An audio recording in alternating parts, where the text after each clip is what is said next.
유대 기독교는 시대마다 하나님이 새로운 사람들을 세우시고 새로운 방식으로 선교를 하십니다. 출애굽한 이후에 사사시대를 여러분 보시면 알겠지만 위기 때마다 사사들이 일어나서 나라를 구합니다. 그러나 왕국시대가 되면 이제 왕이 계속해서 계승하기 때문에 왕이 지키죠.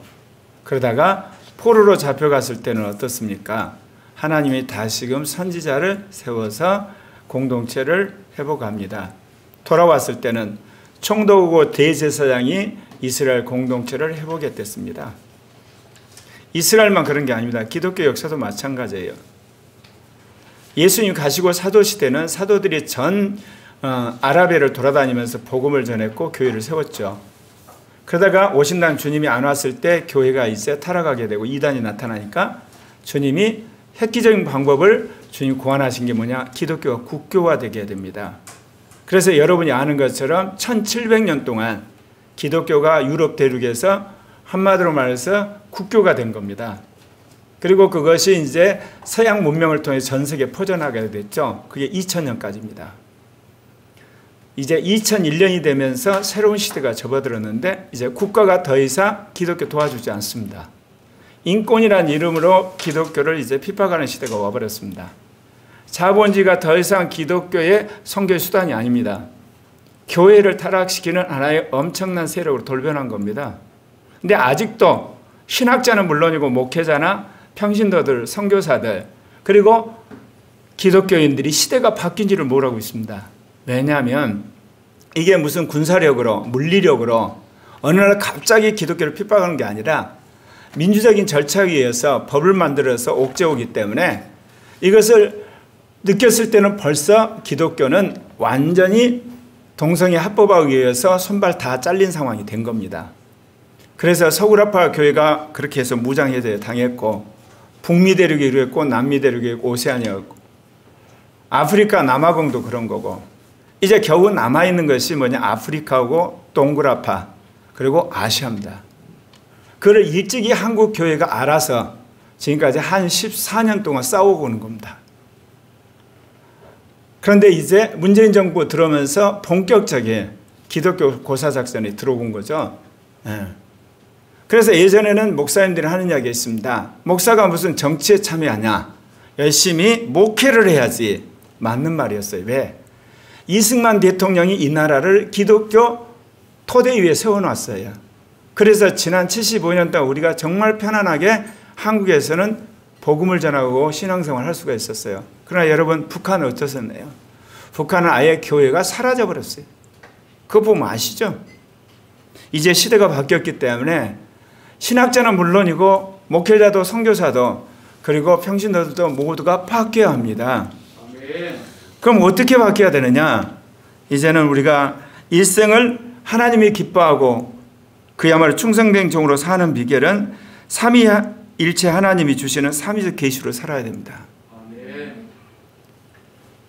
그건 다름 아니라 삼위일체 하나님께서 각기 독특하게 우리를 역사하시는 걸 말하는데 우리는 삼위일체 하나님으로부터 하나님의 일반 계시, 예수 그리스도의 특별한 계시, 영의 종말의 계시를 받고 살고 하나님이 우리를 창조하셨고 그리고 또한 섭리하고 계십니다. 예수님은 우리를 구속하셨고 구원하고 계시며 그 영은 우리에게 생수를 흘러보내시고 은사를 주십니다. 또한 하나님이 말씀으로 우리를 창조하고 섭리하실 때 하나님의 영이 모든 것을 다 이루신 겁니다. 예수님이 하나님의 뜻에 따라 구속하고 구원하실 때 성령이 믿게 하십니다. 그 영이 하나님과 그리스도로부터 나와서 우리 영에게 생수와 은사를 주심으로 우리가 영생하게 되는 겁니다. 그런데 삼위적 계시를 따라 영이 우리에게 역사하실 때 우리에게 독특한 체험을 주시는 겁니다. 어떻게 체험을 주시느냐? 하나님 영이 우리 영혼 몸에 운행하실 때는 바람처럼 오신다, 숨처럼 온다 그런 표현을 씁니다. 하나님의 영이 바람처럼 운행한다. 그런데 성령이 우리 마음에 임재하실 때는 불길같이 임하신다 그런 표현을 하고 사람들이 그렇게 체험을 하는 사람들이 참 많습니다. 근데 그 영이 우리 영에게 흘러올 때는 생수, 생수가 솟아오르는 그런 느낌과 그런 체험들을 주세요. 왜냐하면 이런 체험이 없이는 우리가 영이 오신 것을 인식을 할 수가 없는 겁니다. 그렇기 때문에 우리가 무엇보다도 이런 삼위적 계시를 따라서 살아감이 있어서 하나님의 영과 성령과 그 영의 인도하심에 민감하고 거기에 따라 이제 우리가 대응을 할 텐데 일찍이 구약에서 계시된 영혼 몸의 성전과 이제 이 뜰과 성소와 지성소에 대한 그 대응 구조를 한번 여러분 보셔야 되겠습니다. 여러분 구약의 모세 오경을 보면 성막에 관한 이야기가 굉장히 많이 나오죠. 오늘날 보면 전혀 우리가 아무 상관이 없을 정도로 아주 복잡하고 또 어떻게 보면 너무나 이게 따분할 정도로, 그런데 다 그게 주님의 우리에게 하시고자 하는 말씀이 있어서 그렇습니다. 모세의 성막을 보게 되면 여러분 성막 안에 바깥뜰이 있고 성소가 있고 지성소가 있죠. 그런데 이제 바깥뜰 성소 지성소가 있는데 그 안에 보게 되면 그것이 이제 뭐 하려고 한 거냐, 이거를 위에서 12지파 안에 있는 성소입니다. 제일 밑에가 동쪽이고 반대편이 서쪽입니다. 그리고 이제 왼쪽이 남쪽이고 위에 북쪽, 12지파가 이렇게 포진해 있는데 성막이 한가운데 있습니다. 그러면 뜰에는 뭐가 있습니까? 번제단이 있고 그 다음에 물두멍이 있죠. 그 다음에 그 안에 이제 성소 안에 들어가게 되면 오른쪽에 떡상이 있고 왼쪽에 금촛대가 있고 앞에는 금양단이 있고, 지성소 안에 들어가게 되면 거기는 언약궤가 있는 거, 이게 성소입니다. 지성소, 그 다음에 뜰, 이런 모습인데 뭐 하려고 주님 그랬을까? 이스라엘 사람들이 실제로 그렇게 살았는데 신약시대에 이거를 계시하려고 그런 거예요. 지성소와 성소와 뜰의 성막은 영과 혼과 몸의 성전을 예표하려고 그렇게 많은 분량에 걸쳐서 아주 자세하게 계속 반복해서 이야기를 한 겁니다. 말하자면 성막에서 지성소는 거듭난 우리 영을 말합니다. 그리고 성소는 우리의 혼을 말하는 거고 뜰이란 거 우리의 몸을 말해요. 그거를 이제 계시를 하려는데 사람들이 가시적으로 계시를 하려면 이거를 잘 모르잖아요. 그러니까 성막이란 걸 지어가지고 그 다음에 거기에 뜰과 성소, 지성소로 계시를 한 다음에 이제 예수님이 오신 연후에 이게 이제 드러나게 된 겁니다. 그렇습니다. 자, 그러면 지성소, 성소, 뜰에 있는 성전을 여러분 영혼 몸의 성전으로 다 옮겨오게 되는 거예요.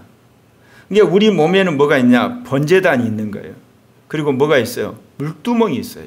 우리 몸에. 그리고 우리 혼에는 뭐가 있냐?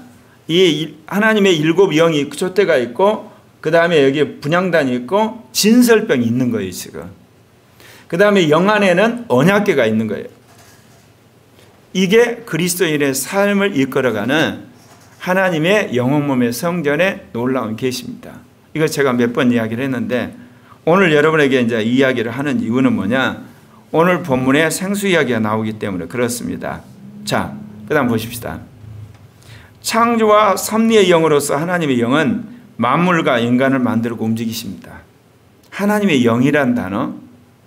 그리고 이제 구속과 구원의 영으로서 성령은 예수와 예수 믿는 자의 마음에 오셔서 믿음을 주시는 겁니다. 성령이.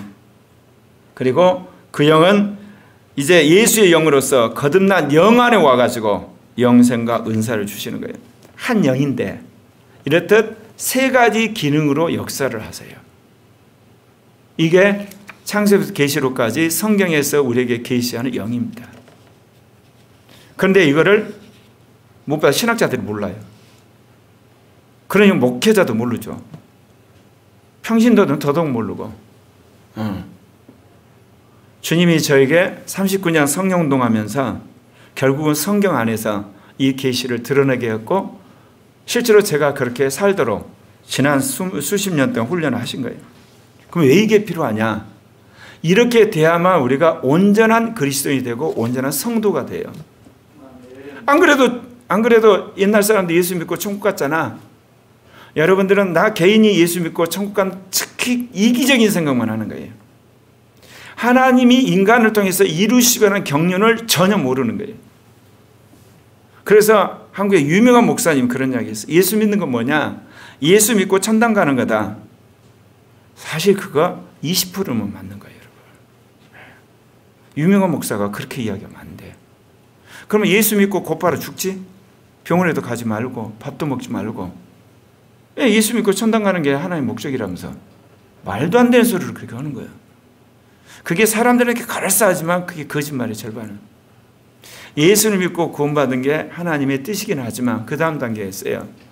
성경에서 말한 것처럼 우리가 그리스도처럼 온전하고 거룩하고 하나님 기뻐하는 사람이 되는 게 하나님의 뜻이에요.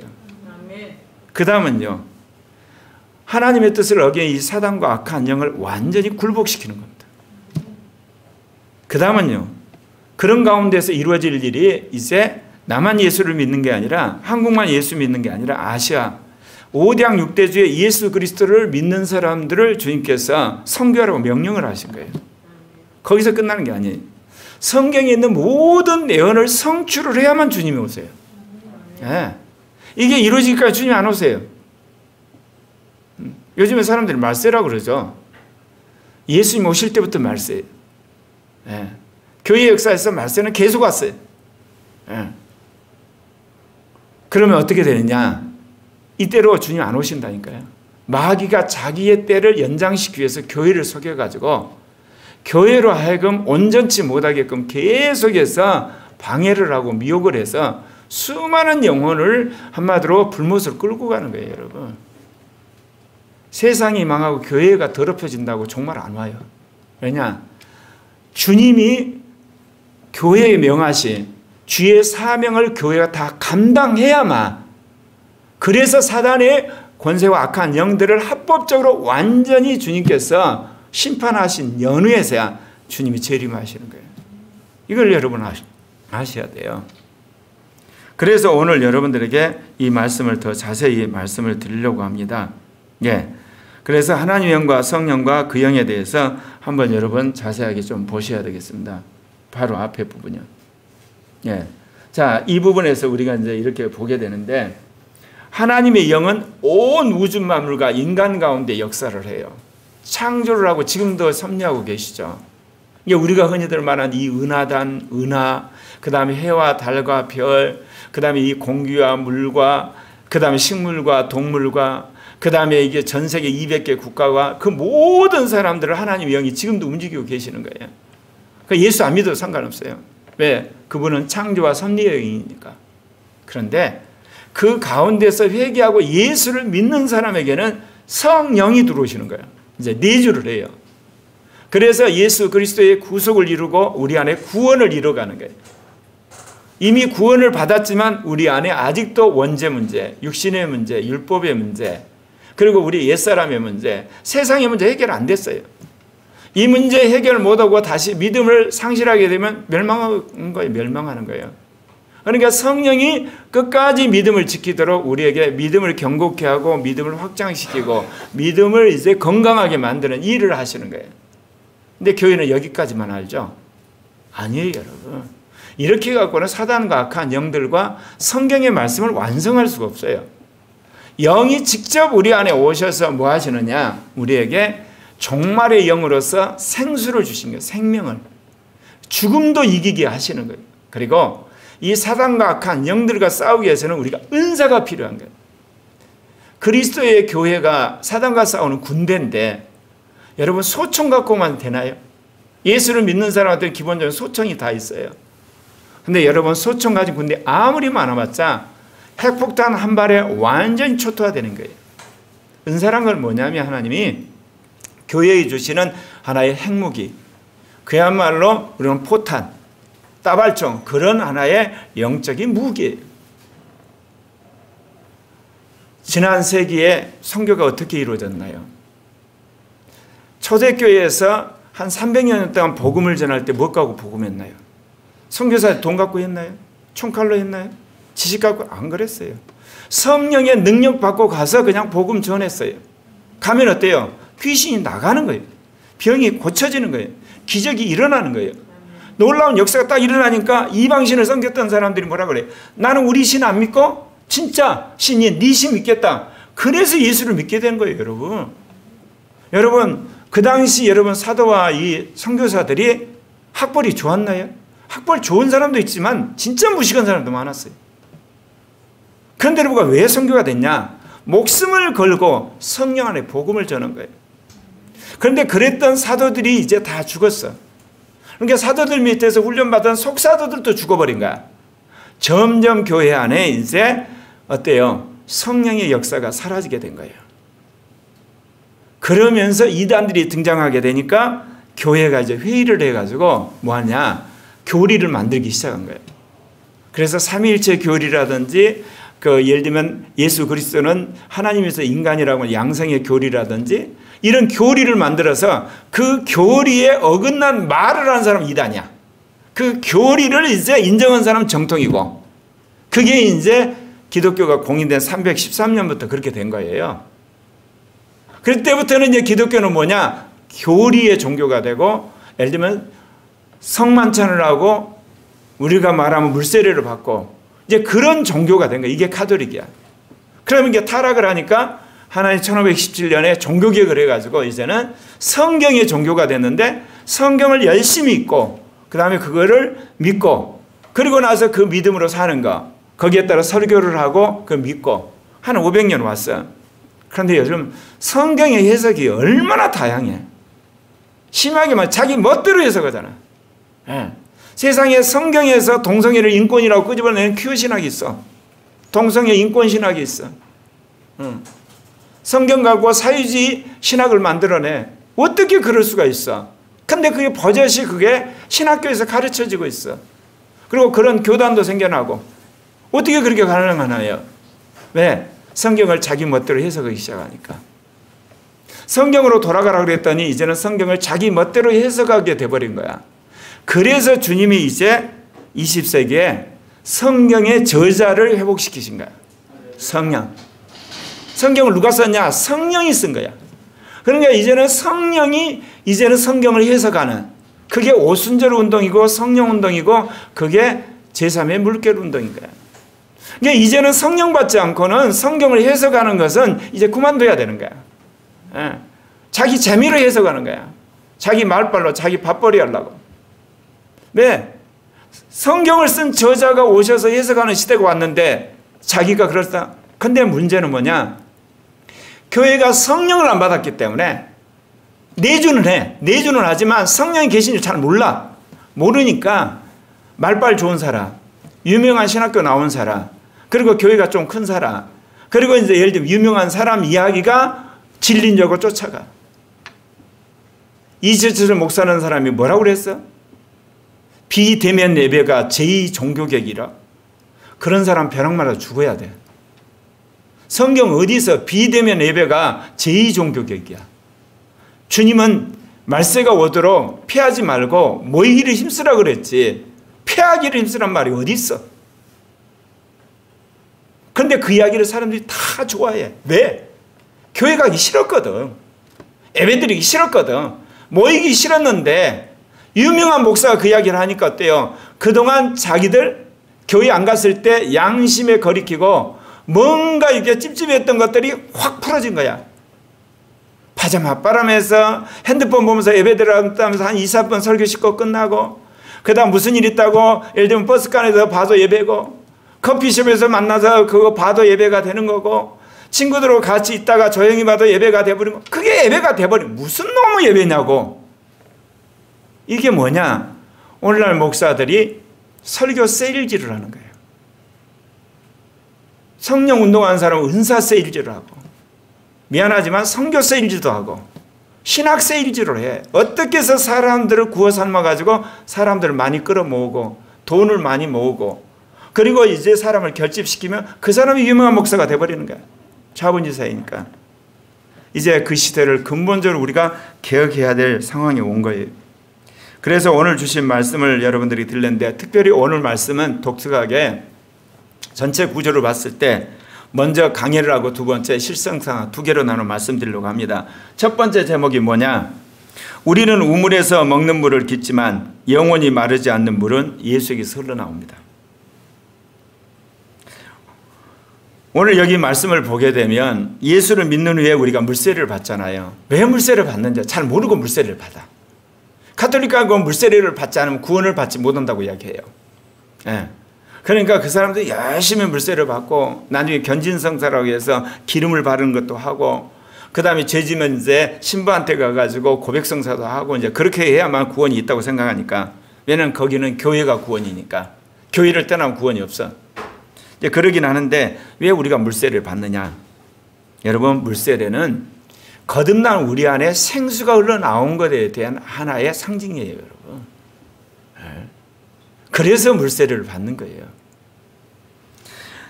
오늘 본문에 보면 예수님께서 이제 제자를 삼고 세례를 이제 베풀었는데 요한보다 세례 받는 사람이 더 많아진 거예요.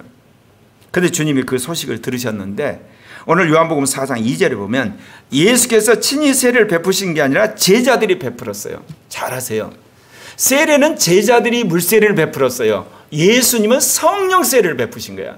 이건 명확히 하셔야 돼요.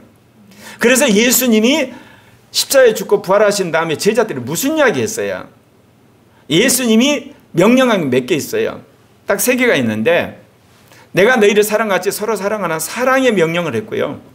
그리고 땅끝까지 이런 내 증이라는 지상명령을 했고 세 번째 가장 중요한 명령이야. 성령 세례를 받기 전까지 예루살렘 떠나지 마라. 그런데 모든 목사들이 제일 좋아하는 게 뭐예요? 서로 사랑하라는. 사람들이 다 공감하거든. 그 다음이 뭐냐? 지상명제에다 선교하는 거. 제일 안 하는 게 성령 세례 안 받는 거. 그럼 봅시다. 성령 세례 안 받고 어떻게 선교가 되나? 1700년 동안 기독교가 선교를 할 때 뭐냐? 총칼 갖고 선교했다니까? 돈 가지고 그리고 가서 경제적으로 선교를 했어요. 그 다음 뭐로 했냐? 문화적으로 했어요. 기술로 해서 과학으로 했어요. 나머지로 선교한 게 있나요? 여러분? 없어요, 여러분. 예.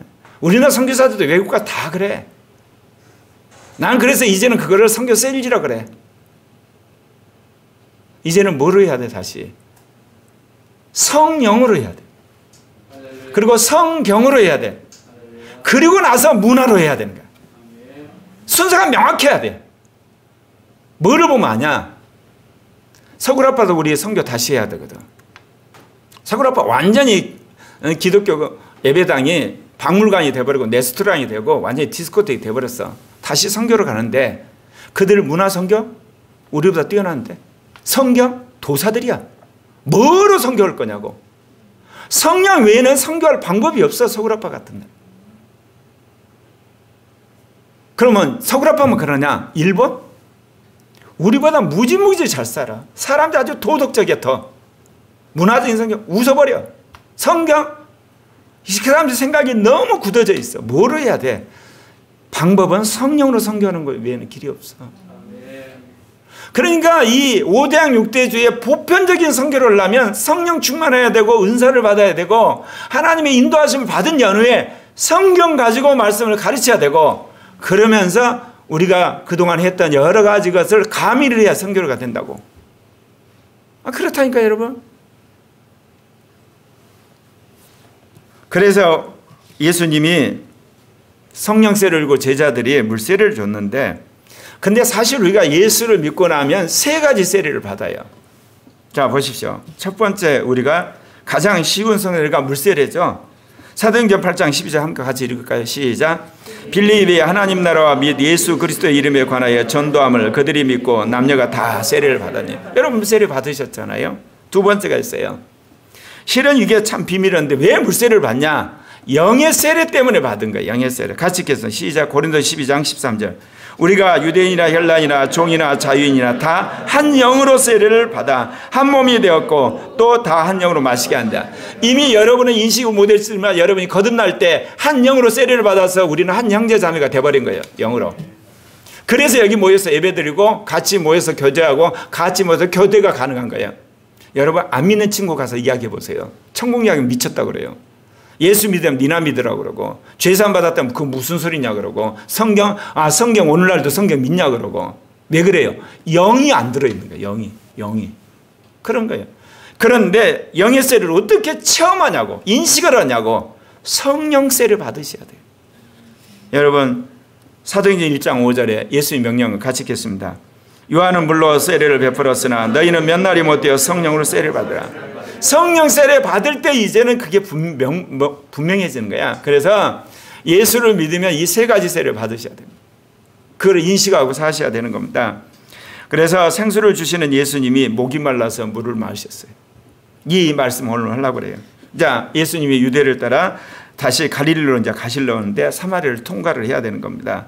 근데 사마리아에 수가라는 동네가 있었습니다. 야곱이 그 아들 요셉에게 있는 준 땅이 그곳에 가까웠고 거기는 야곱의 우물이 있었댔대요. 근데 예수님이 길을 가시다 피곤하여서 우물 곁에 이제 앉아 계시는 거예요. 그런데 때가 6시가 됐어요. 그 이스라엘의 6시는 항상 6시를 합치세요. 그럼 12시죠. 정오예요. 정오에 해가 그야말로 쨍쨍 내리시는데 우물가에 앉아 계시는 거야. 그러면 사람들이 오겠어요? 대부분 사람들이 이 해가 쨍쨍 내린 정오에는 안 와요. 그런데 사마리아 여자 한 사람이 물을 기르러 와요. 왜 왔겠어요? 사람의 눈을 피해서 슬그머니 물을 기르러 온 거예요. 그러니까 보통 사람은 아침 일찍 와서 물을 기르러 와요. 선선할 때. 아니면 또 해가 진 이게 저녁에 물 기르러 오는데 이 여인은 대낮에 온 거예요. 왜? 창피해서. 사람들과 접촉하기 싫어서 혼자 물 기르러 왔던 겁니다. 그런데 예수님이 제자들이 다 먹을 것을 구하러 간 틈에 당신 혼자 앉아 있는 거지 않습니까? 그래서 이제 그 동네에 이제 들어가서 거기에 있는데 이제 예수님이 그 여인을 이제 만나게 됐죠. 그러니까 사마리아 여자에게 말하게요. 나 물 좀 달라고 그러니까 사마리아 여자가 당연히 뭐라고 그러죠? 딱 보니까 유대인이거든. 그러니까 뭐라고 이야기했는데 사마리아 여자인 나에게 물을 달라 하나이까? 왜냐하면 유대인과 사마리아는 상적으로 안 해요. 안 만나요. 왜 그랬을까요? PPT 한번 보시죠. 바로 위에. 이것 말고 위에 있는데. 네. 북이스라엘과 남유다. 이스라엘이 두 개로 쪼개진 거 아시죠? 솔로몬이 죄를 지었기 때문에 하나님 그 심판으로 그의 아들 르호보암 때 나라가 쪼개집니다. 그래서 유다 왕국은 밑에 작고 르호보암 위에는 여로보암이 10지파 가지고 이스라엘을 세웠잖아요. 근데 이게 나중에 망해버리죠. BC 722년에 북이스라엘 망해버려요. 그리고 남유다도 결국은 587년에 망하게 됩니다. 그래가지고 이제 어떻게 되냐. 나중에 망했지만 남유다 사람들은 바벨론 포로로 갔다 다시 돌아왔어요. 그러다가 이제 유대교, 유대교의 전통을 지키다가 예수님이 오신 겁니다. 그 다음. 야, 보십시오. 예루살렘이 있고, 사마리아가 있고, 갈릴리가 있죠. 예수님이 오실 때 이제 지형이요. 이 모든 걸 다 로마 제국이 통치할 때인데, 지금 예수님이 이 유대 땅에서 갈릴리로 가시려는 거예요. 그럼 어디를 통과해야 돼요? 사마리아. 지금 그러다가 거기서 이 수가성 여인을 만난 겁니다. 상황이. 그러면 이 사마리아는 어떤 나라냐? 아까 북이스라엘 땅이었어요. 근데 북이스라엘 사람은 아수르의 침략을 당했는데 아수르가 아주 악랄해가지고 거기 있는 모든 사람들 중에 일부를 전부 아수르 제국으로 다 한마디로 말 이주를 시켜버렸어요. 그리고 다른 이방 백성을 다 또 이스라엘 땅으로 다 보내가지고 혼합주의를 만들어버린 거야. 그러니까 여기는 뭐냐? 우리로 말하면 모세 신앙의 전통이 다 사라지고 겨우 뭐만 남았냐? 모세 오경만 믿는 사람들이 사마리아 지역을 중심으로 해서 신앙을 지키고 있었어요. 그게 사마리아인이야. 그러니까 이 유대 땅에 있는 사람들은 바벨론 포로에 돌아와가지고 다시 예루살렘 성전을 복원하면서 정통을 해보건 거야. 그러니까 유대인 입장에서 보면 사마리아는 이단이야. 그러니까 사마리아는 엄청나게 과시를 한 거야. 그럼 거꾸로 사마리아는 당연히 유대인을 과시를 한 거죠. 미워하죠. 그 상황인데 유대인 주신 예수가 와서 사마리아 여인한테 물 달라고 하니까 대만에 그 여자가 그런 거예요. 어떻게 유대인인데 사마리아 여자인 나한테 물을 달라고 하냐. 그 이야기 하는 거예요. 그러면서 이제 그 여자가 그런 이야기를 하니까 예수님이 뭐라고 이야기하냐면 너가 만일 하나님의 선물이 무엇인 것과 또 나한테 물을 달라고 하는 이가 누구인지 알았더라면 너가 그에게 구했을 것이다. 그러면 너가 생수를 받을 것이다. 밑도 끝도 없던 이야기를 하는 거예요, 지금 예수님이. 언제 예수님이 뭐를 달라고 그랬어요? 그 여자한테 물 좀 주라 그랬죠. 그런데 당신하고 나하고는 상종 안 해. 내가 어떻게 당신한테 물 주겠어? 톡 쏘면서 이제 그걸 거절했잖아요. 그러니까 예수님 뭐냐?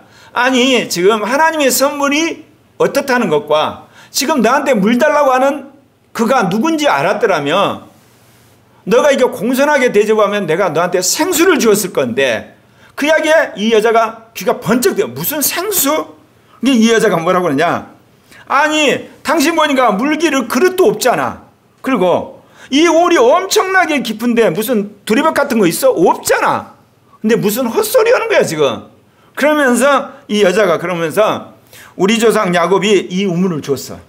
그래서 우리는 천년만년 이 우물에서 물을 켜다가 지금 먹고 있는 중이야. 근데 당신이 어디서 물을 준다는 거야? 그러면서 예수님 향해서 지금 톡 쏘는 겁니다. 예. 그래서 요한복음 4장 13절에서 예수님이 또 정말 알 수 없는 이야기를 합니다. 같이 읽겠습니다. 14절까지 시작. 예수께서 대답하여 이르시되 이 물을 마시는 자마다 다시 목마르겠니와 내가 주는 물을 마시는 자는 영원히 목마르지 아니하리니 내가 주는 물은 그 속에서 영생하여 솟아나는 샘물이 되리라. 자, 예수님 안에는 생수가 있었어요. 그런데 예수님도 인간이기 때문에 먹을 물이 필요한 거야. 이거 잘 아셔야 돼요, 여러분. 예수를 믿는 사람들이 자칫 잘못하면 영지주의가 돼요. 특히 성령운동하는 사람들. 뭐 천국 갔다 왔다 그러고 무슨 음성 듣는다고 뭐 하니까 몸이 필요 없는 것처럼 생각해.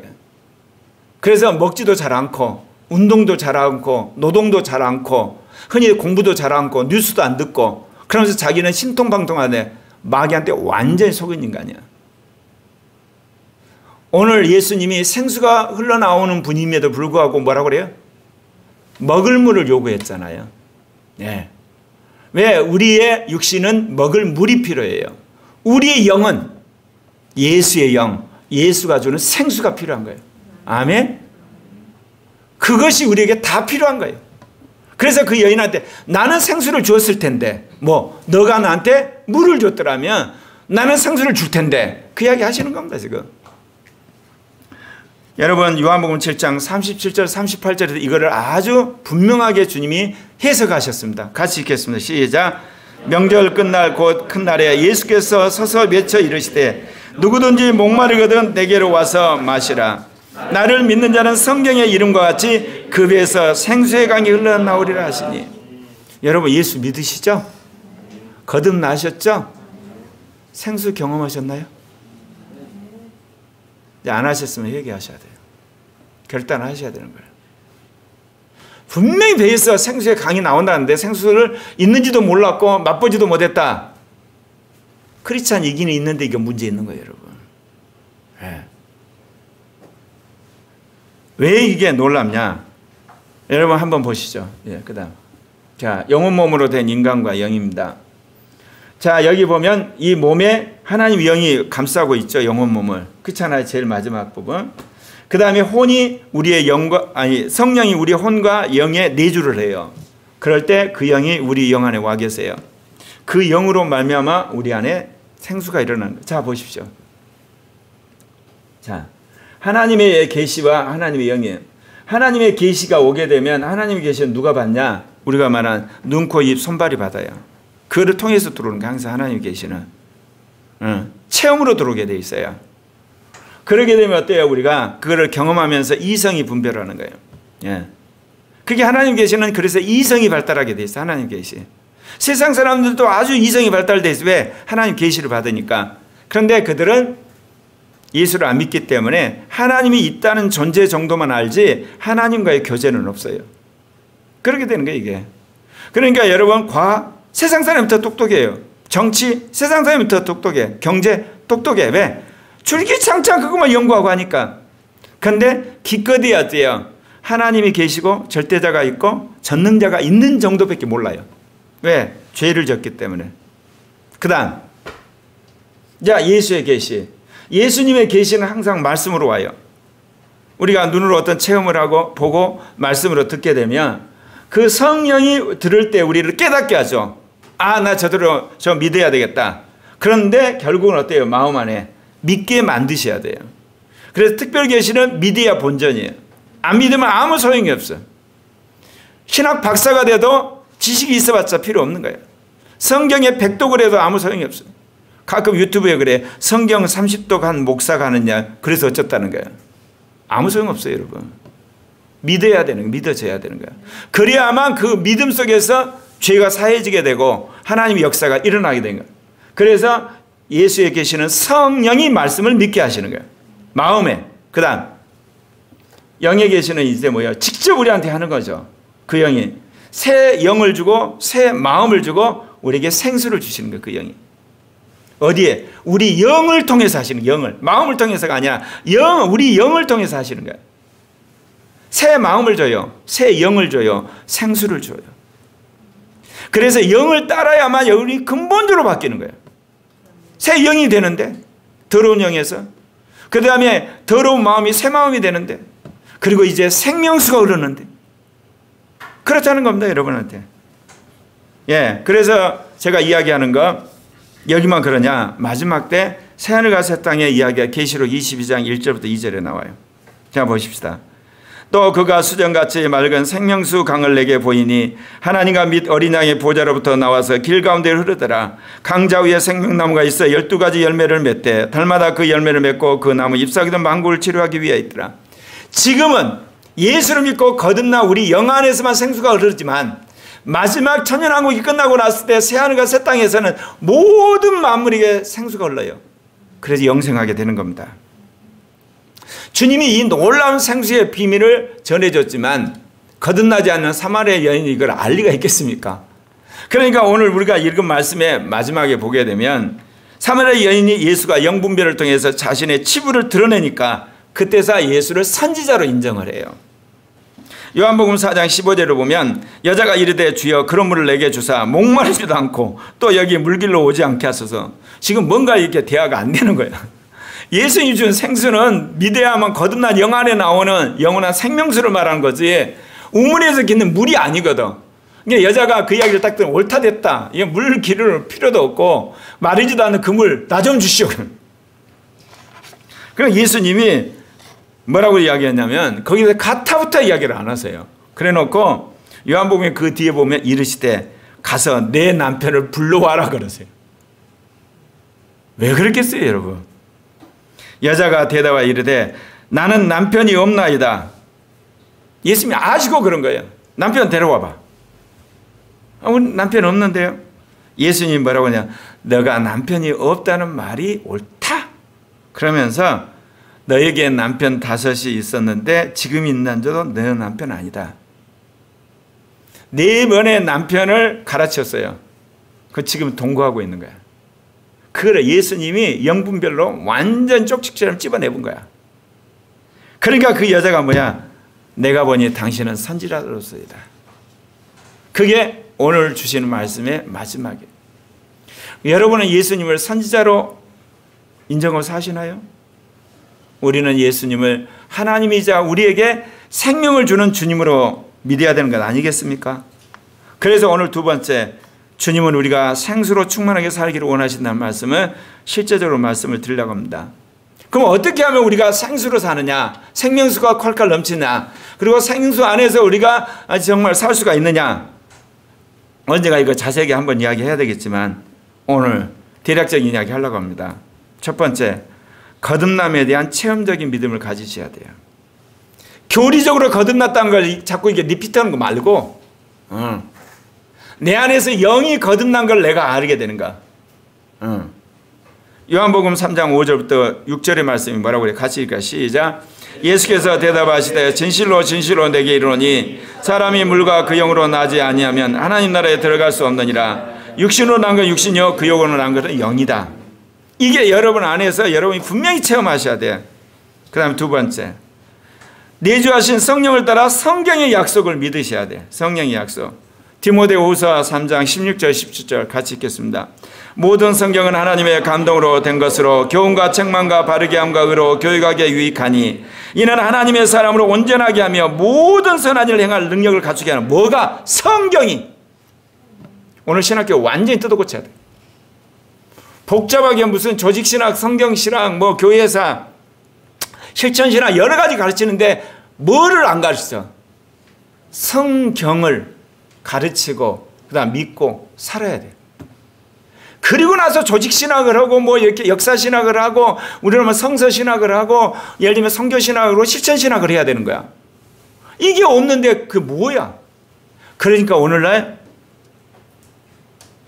신학교가 목회자를 살리지 못하니까 서구라파가 교회가 죽으니까 신학교로 신학생이 없으니까 신학교가 사라져버렸어. 신학교가 갱신돼야 돼. 뭐냐? 성경을 이해하고 믿고 사는 사람을 먼저 만들어야 돼. 네. 이게 핵심이라니까요, 여러분. 세 번째가 뭐냐? 성령 받음으로 영의 기도를 할 줄 알아야 돼. 영의 기도, 그 영의 기도를 할 줄 알아야 돼. 그게 방언인데 사도행전에 나오는 이야기죠. 이거 시간만 어렵으니까 2장 4절만 봅시다. 시작. 그들이 다 성령의 충만을 받고 그 영이 말하게 하심을 따라 다른 언어들로 말하기 시작하냐. 예. 성령이 우리에게 임하면, 그 영이 강력하게 임하면 우리 영 안에 있는 그 영이 말하기 시작한 거야. 그게 방언이야. 그래서 성령이 방언하는 게 아니라 그 영이 말하게 하시는 거예요. 이 차이 아셔야 돼요. 이제 방언을 하기 시작하면서 어때요? 영이 충만해지고 영이 강화가 되는 거야. 이제 그 영이. 네 번째 같이 읽겠습니다. 시작. 생명의 영의 법이 죄와 사망의 법에서 해방하는 삶을 체험해야 합니다. 그러면 이제 영을 따라 사는데 중요한 건 뭐냐? 성경에 있는 계명대로 살아야 될 거 아니야. 근데 우리가 도저히 그걸 못 살아. 그래 끊임없이 죄와 사망의 법에 속아가지고 죄를 짓게 되고 악한 짓 하고 나쁜 짓 하고 그러다 회개하고. 그런데 어느 날 로마서 8장 1, 2절에 여러분 안에서 이루어지는 놀라운 해방의 날이 와요. 같이 읽겠습니다. 시작. 그러므로 이제 그리스도 예수 안에 있는 자에게는 결코 정죄함이 없나니 이는 그리스도 예수 안에 있는 생명의 영의 법이 죄와 사망의 법들을 해방하시다. 예, 죄와 사망이 해방돼서 생명의 영의 법이 나한테 새겨지기 시작하면서 이제는 영이 새기는 계명에 따라 사는 사람이 되기 시작해. 그렇다고 해서 인생 끝나는 게 아니야. 여전히 육신이 또 우리를 넘어뜨리게. 다섯 번째 시작. 육신이 아니라 그 영을 따라 산다. 시작. 육신을 따른 자는 육신의 일을, 영을 따른 자는 영의 일을 생각하나니 육신의 생각은 사망이요 영의 생각은 생명. 이건 뭘 보면 하냐? 방언하는 사람도 거짓말하고 음란한 짓 하고 사기치고 화내고 하잖아. 생명의 영의 법을 따라 사는 것만 그렇게 사지 나머지 것들은 여전히 육신으로 살아요. 그 새겨진 법만 살아요. 예. 여러분이 주일성수 법만 새겨지면 주일성수는 잘하지만 나머지는 제 멋대로 살잖아. 예. 자동적으로 되는 게 아니라니까. 새겨진 것만 사는 거예요, 여러분. 새겨진 것만 해방하는 거예요. 나머지는 육신이 우리를 이끌어가요. 그럴 때 여러분이 영으로 그걸 이기셔야 돼. 근데 우리가 왜 육신으로 사느냐? 여섯 번째가 아주 중요해요. 옛사람이 끊임없이 옛 지식이 여러분을 속여요. 그러니까 옛사람을 완전히 벗어버리고 새 사람, 새로운 지식이 들어가야만 비로소 여러분이 미혹을 안 당해요. 예를 들면 예배 지겹다. 그 사람은 예배를 충성되게 드릴 수가 없어.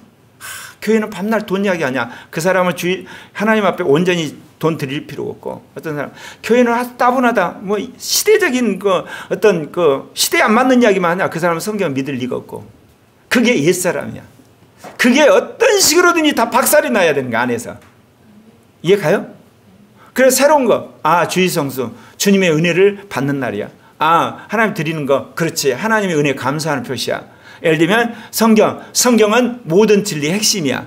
그렇게 여러분 새 사람이 바뀌어져야지 비로소 그 미혹을 이기는 거예요, 여러분. 이 작업을 하려고 여러분 교회 나오는 거 지금.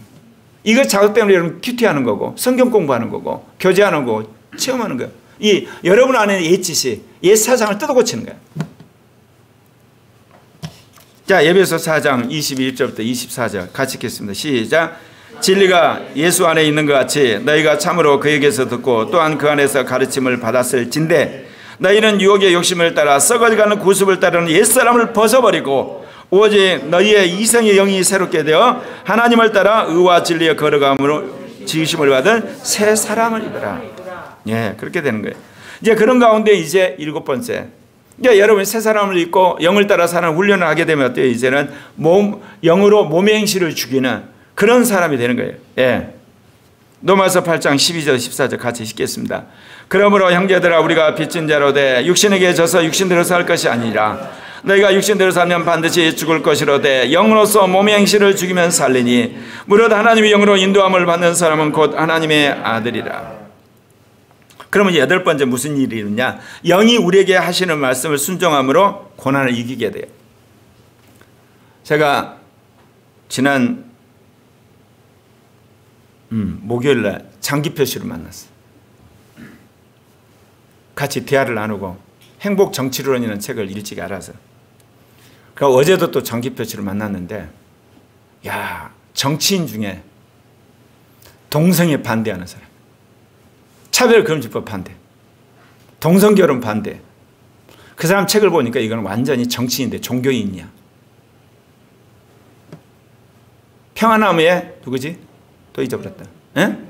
김영민이 와가 그랬대. 왜 동성애를 반대하냐? 그랬더니 아니 남자와 여자가 된 자연의 이치를 어떻게 법을 만들어서 그거를 뜯어 고치냐? 안 된다. 그래서 자기는 반대래.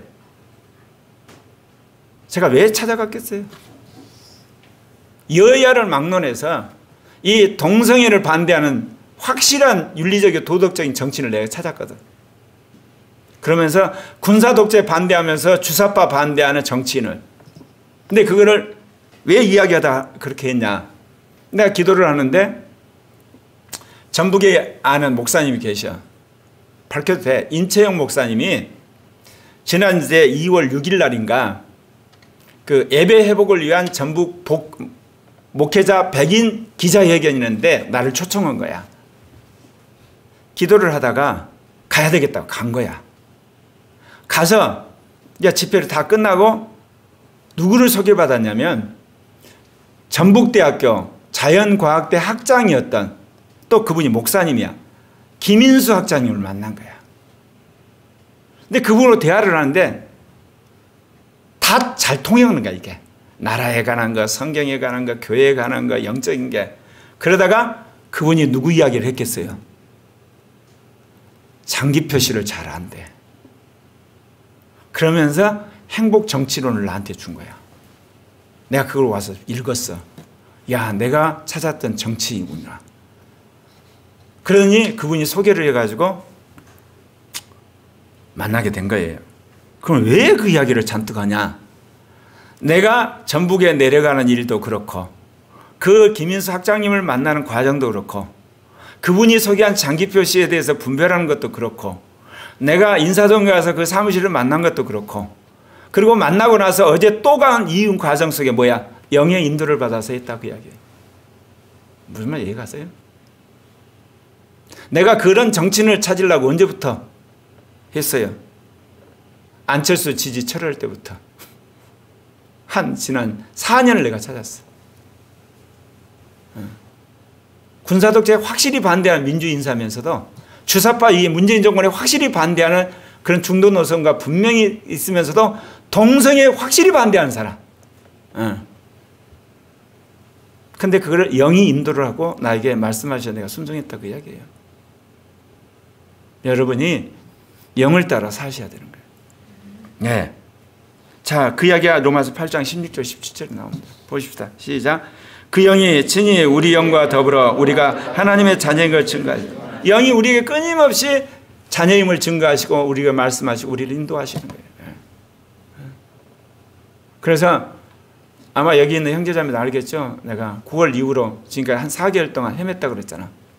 뭐가 헤맸냐? 어떻게 하면 이 나라를 바꿀 건가? 정치판을 뒤집어 엎어야 되잖아. 근데 나는 돈도 없어. 조직도 없어. 사람도 없어. 기술도 없어. 아무것도 없어. 있는 거랑은 신학적 지식이고 하나님 주신 훈련이야. 그럼 결국은 결론은 뭐냐? 맞는 정치인과 그룹을 만날 수밖에 없다. 결론을 내가 내렸거든요. 그런데 영이 저를 인도해서 만나게 했다는 거예요. 그분 말 나중에 열심히 이렇게 운동하는 목사님도 같이 만납시다 그래서 좋습니다 그랬어요. 네. 영을 따라 사셔야 돼요. 영을 따라서. 그래서 4개월 만에 응답을 받았어요. 다른 부분에서 내가 동의한 게 아니에요. 아까 그 내용에서만 동의를 한 거예요. 자, 마지막. 생수가 육신과 세상을 이기게 하신다. 네. 육신을 부를 거예요. 육신의 정욕의 불을. 세상에 대한 미련을 다 없애버려요. 왜? 생수는 천국의 소망으로 살게 하시는 분이기 때문에. 자, 요한복음 4장 14절 같이 읽겠습니다. 아까 읽었던 것인데 시작. 내가 주는 물을 마시는 자는 영원히 목마르지 아니하리니 내가 주는 물은 그 속에서 영생하여 솟아나는 샘물이 되리라. 예, 생수가 나오게 되면 만족이에요. 평안이에요. 기쁨이에요. 요한복음 3장 30절 38절 제가 읽어드리겠습니다. 명절 그날 곧 그날에 예수께서 와서 외쳐 가라사대 누구든지 목마르는 내게로 와서 마시라. 나를 믿는 자는 성경이 이름같이 그 배에 생수의 강이 흘러나오리라. 다른 모든 것들은 다 그거를 여러분 취하고 나면 허전함이 있어요. 험함이 있어요. 갈급함이 있어요. 근데 생수는 우리에게 생명을 줘요. 그런데 이제 어떻겠습니까? 한번 생수를 마셨다고 가는 게 아니라 내가 영과의 관계가 소원해지기 시작하면 그 생수가 말라요. 그러면 다시 회개하고 그 영과의 관계가 회복이 돼야 되겠죠. 그럴 때 생수는 우리에게 생명을 주고 소망을 주고 평안을 주고 능력을 주고 기쁨을 주는 거예요. 환경과는 관계 없어요. 환경과는. 예. 주위의 인간관계는 관계 없는 거야. 나와 삼위일체 하나님 관계를 그렇게 인도를 하세요. 그래서 여러분 모두는 이 생명수 강물로 말미암아 이 땅에서 천국을 누리고 사는 여러분 되시기를 바랍니다. 아멘. 예. 오늘 주신 말씀을 여러분 생각하면서 못 받았대요. 예. 정말 이제는 생수로 살게 해달라고. 그리고 또 하나는 어때요? 생수가 올라오면 먼저 성경을 믿으셔야 돼요. 성경 약속은. 그 다음 어때요? 하나님 때 정말 온전하게 살게 되는 열망이 있으셔야 되겠죠? 그러겠죠? 이 세 가지 놓고. 정말 하나님이 기뻐하는 착하고 충성된 종이 되게 해주십시오. 두 번째, 성경의 말씀을 전부 이해하고 믿고 그대로 실천하게 해주십시오. 세 번째, 생수가 흘러넘쳐서 육신과 세상과 그 모든 것들을 다 이기고 정말 주님이 기뻐하는 삶을 살게 해달라 기도하겠습니다.